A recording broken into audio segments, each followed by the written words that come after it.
mbokk yi ñu dellu siwaat rek ci ñetteelu semaine bi nga xam ne ñu ngi ci màggal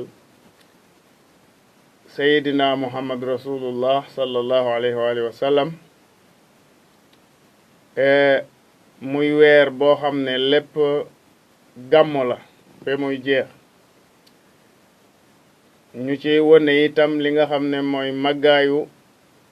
seydina muhammad rasulullah sallallahu alayhi wa sallam waaye itam dafa am canal boo xam ne il faut nit ki booy def dara nga xam ko muy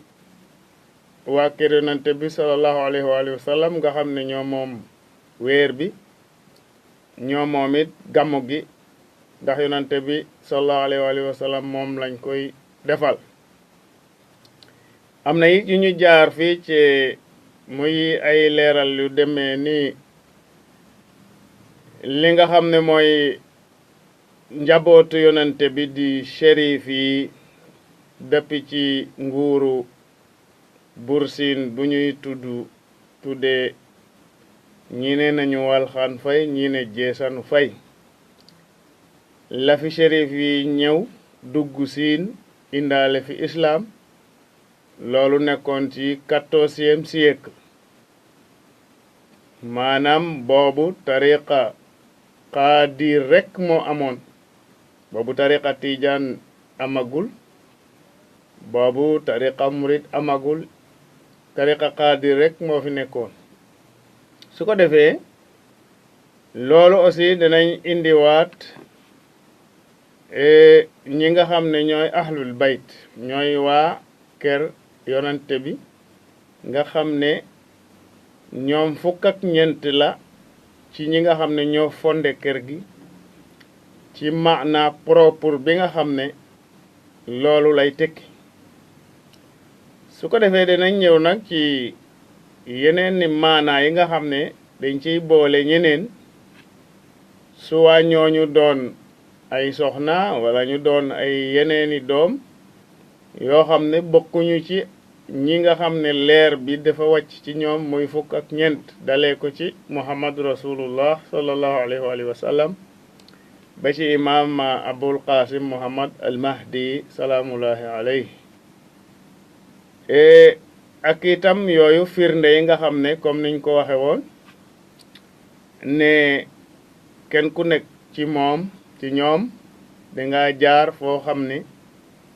leer kese la mosuñoo jaar ci maam boo xam ne ab yéefar la mosuñoo jaar maam bu jigéen boo xam ne yéefar la ba leer boobu egsi ci muhammad rasulullah sallallahu alayhi wa sallam comme ni ko imam jaafar sadiq salaamullahi alayhi waxoon nuqilna min al aslaabi tahirati ila al arham al tahira su ko defee hadis boobu yonente bi sallallahu alayhi wa sallam tudd nañ ñi nga xam ne ñooy borom leer yooyu dale ko ci moom mu nekkoon première personne tudd imam ali alayhi salaam di deuxième personne tudd sayda fatimata zahra muy troisième personne tudd al imam al hasan al mujtaba doomu fatimata ak ali muy quatrième personne tuddoon na al huseynu bi nga xam ne mooy rakku imam hasan di doomu sayda fatimata zahra ak doomu imam ali muy cinquième personne ñii nga xam ne ñoom jamono bi alquran di wàcc ci yonante bi ñii ñoo juddu woon yàlla wàcce benn aaya ci alquran mu ne innama yuri boo demee ca suratul ahzab aaya fanweer ak ñett yàlla ne innama yuridu llahu li yuzhiba ankum rijsa ahlal bayt wa yutahhirakum tathira yàlla def leen a foot yéen waa kër yonante bi saytaane mosu leen dug mënu leen dug du leen niro du leen jël doo leen juum doo leen fàtte doo leen waxantu lépp luñ leen wax rek ci yàlla la jóge loolu mooy aaya bi lu muy tekki yonante bi nag dal di désigné woo Fatimata Ali Asan Useynu ak moom ñuy juróom mu dal di yónnee seru rabal malaan muur leen muuruwaale ci biir mu ne haulaay hum ahlu bayti wa xaasati ñii ñooy ahlul bayt ni yàlla allahumma azib anhum rijsa wa tahirhum tathiran lépp loo xam ne tilim la yàlla nañ di soreewu ak moom sobe nañ di soreewu ak moom njuumte nañ di soreewu ak moom seytaane bu mu leen di jël ba yomal xiyaam ba àddunay tukki loolu la yàlla wax su ko defee nag ginnaaw imam Hasan Useynu yonante bi tuddaat ne ka leer ba ca kamuy dem ci ay njabootam yépp mooy Muhammad al Baqir mooy doomu mooy ki Ali Zeynul Abidin di doomu Xuseynu alayhi salaam bu desoon ca Karbala bi nga xam ne moom rek moom lañ reyu doon ci góor ñi ca Karbala ndax mënuñ ko woon rey ndax moom moo war a yore lenge imaama bi yonente bi tuddoon na ginnaaw Zeynul Abidin mu ne ki ciy tegu mooy Muhammad al Baqir waxoon na benn sahaaba bu ñuy wax Jabir ibnu Abdullah al Ansari sahaaba bu baax bu bekkoon ci waa Medina ci ñu jàppale yonente bi te dëkkoon Medina ne ko sama set boobu ñuy wax Muhammad al Baqir nga xam ne leer bi ci moom lay ñëw dégg nga ko tombe da ngeen a fekkee wante waaye Jabir iqra anni ilayhi salaam nang ma ko nuyul waxal ma ko ndenkaane bi Muhammad al Baqir bi nga xamee ne juddu na ba màgg Jabir ibnu Abdullah toog na ak moom wax ko lépp li nga xam ne moom la ko yonante bi dénkaane woon ci moom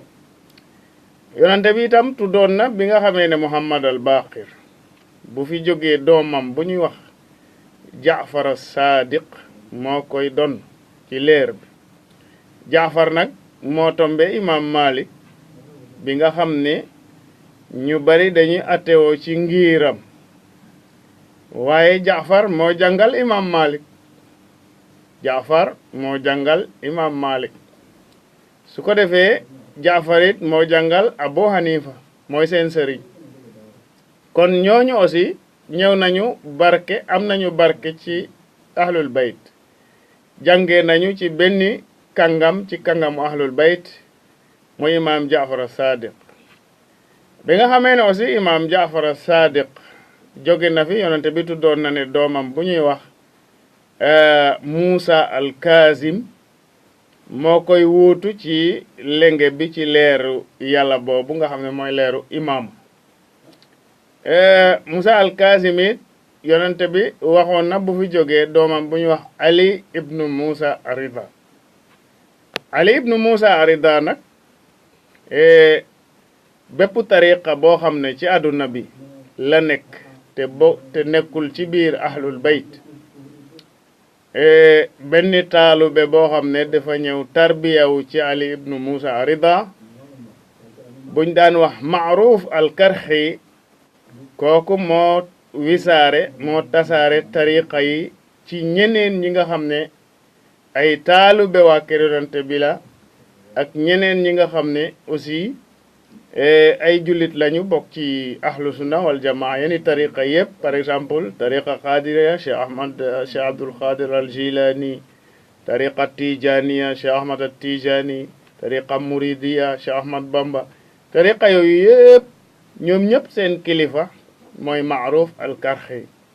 Maaruf al Karxi nag dafa tarbiyawu ci imam Ali ibnu Musa Arida ba mu gërëm ko jox ko benn secret boobu nag moo jur yi ni tariqa yëpp tariqa yi nga xam ne ñoom ñoo ñëw te génni ahlul bayt maanaam ñi koy jëfandikoo ay sunnit lañu su ko defee Ali ibnu Musa Arida moom Iran lañ ko denc ci dëkk bu ñuy wax Mashhad ñun ñi dem nañu ba foofu ziyaare nañ ko ñaari yoon nga xam ne bérébam ba rek moo gën a yaatu Fatick ngir bérébam nekk rek moom moo gën a yaatu Fatick su ko defee ginnaaw Ali ibnu Moussa Rida aussi Cheikh Abdoul Ahad radiallahu anhu Cheikh Abdoul Ahad Mbacké daawoon na wax ne suñu kilifa bu mag bi mu nga ca Iran tedd fa muy Ali ibnu Moussa Rida nga xam ne moo jox Maaruf al Karxi wirdu bi nga xam ne tariqa yépp ci ñoom lañ jël sëñ Abdoul Ahad radiallahu anhu daawoon na wax loolu ba demee aussi ci yonente bi nee ne Ali bu ñëwee Muhammad al Jawad mooy topp ci moom maanaam léngéy Muhammad al Jawad bu mu fi jógee Ali al Haadi aussi bu mu ñëwee dafa am lu ko taxoon a jóg mooy dafa am ñoo xam ne dañ doon def mbirub tariqa te seen tariqa niñ ko jële woon wérut ñu bëgg a changer l'islam indi tariqa ci anam boo xam ni nekkul ni ko waa kër Yonent bi joxe Maaruf al Karxi Ali ibnu Moussa Muhammad Ali al Haadi dal di xeex loolu ba loolu jóge fi ci jamono moom itam bu mu fi jógee al Hasan al Askari benn set Yonent bi tuddoon na ko muy Hasan al Askari moom itam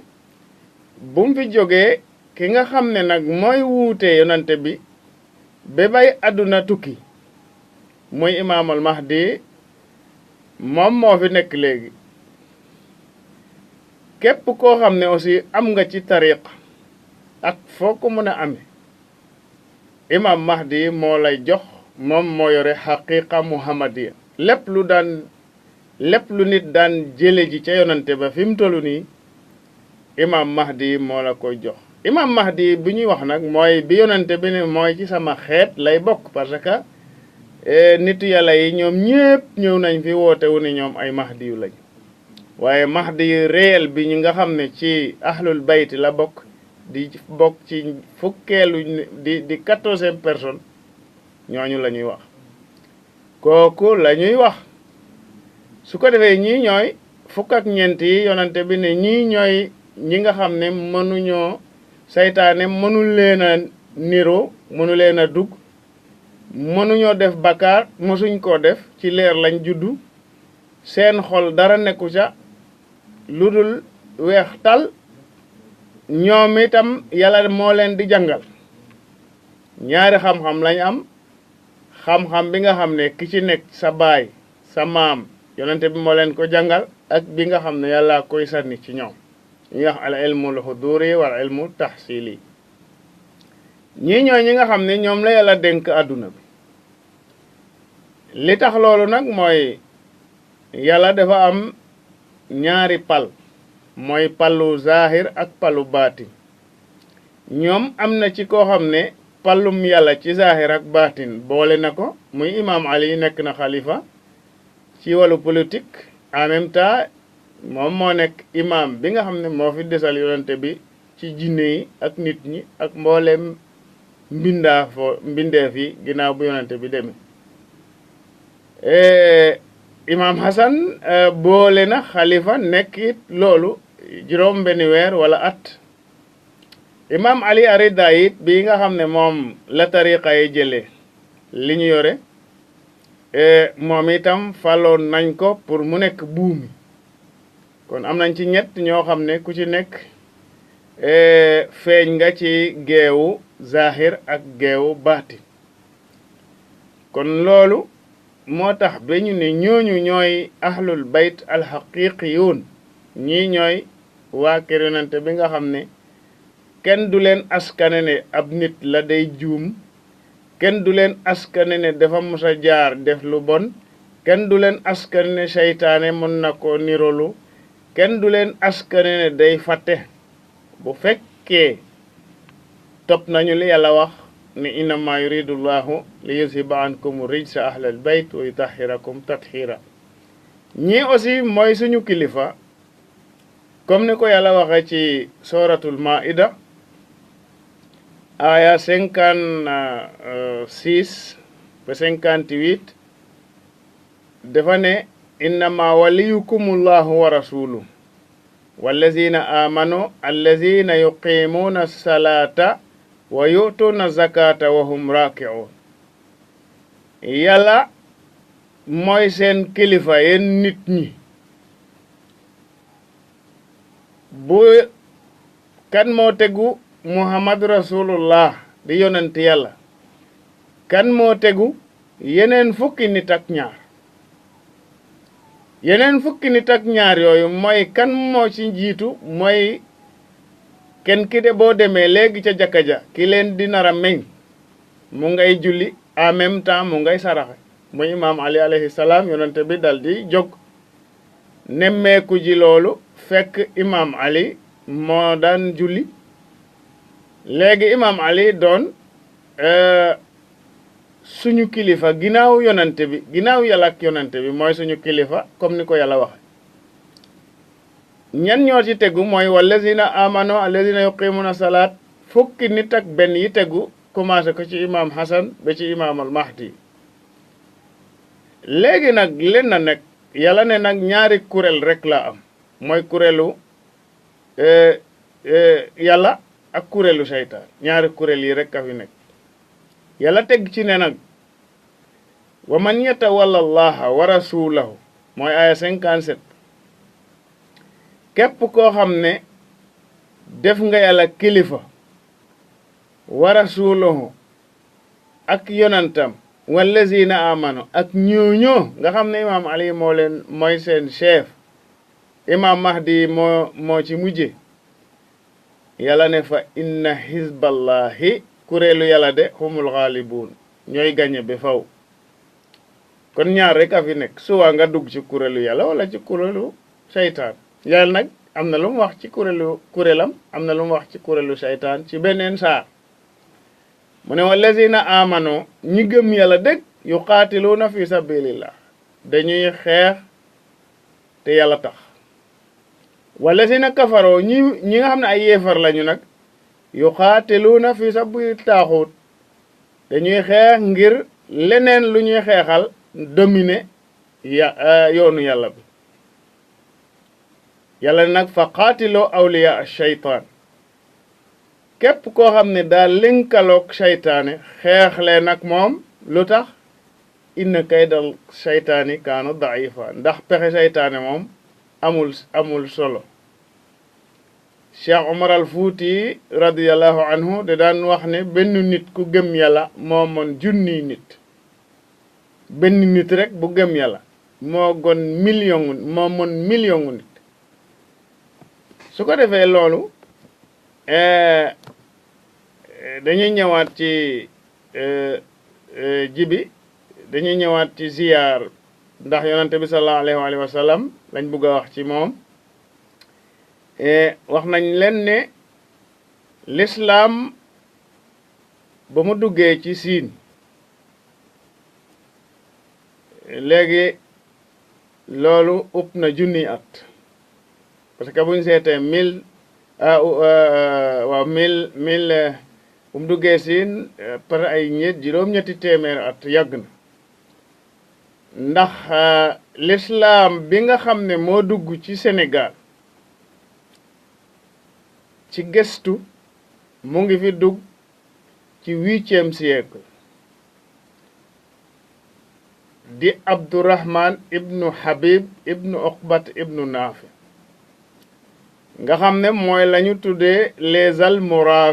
almurabitun nga xam ne ki nekkoon seen sëriñ mooy Abdullah ibnu Yasin boo demee ci yeneen binkat yi dañ lay ne Tarsina fan moo nekkoon seen capital Podor ca Fuuta kon reddu Sénégal bi islam mu ngi fi dugg ci 8e siècle kon loolu yàgg na lool ama dox bi mu dox nag ba dugg si ba ci biir Siin loolu ci 13e siècle bi la nga xam ne 14e siècle nga xam ne buur bi nga xam ne mooy comme ñu te ñoom Walxaan Fay wala Jeesanu ñoo fi indi ay duaat sant Jaañ ñeneen yi ci yeneen buur sant Baabu ñeneen yi seneen buur sant Touré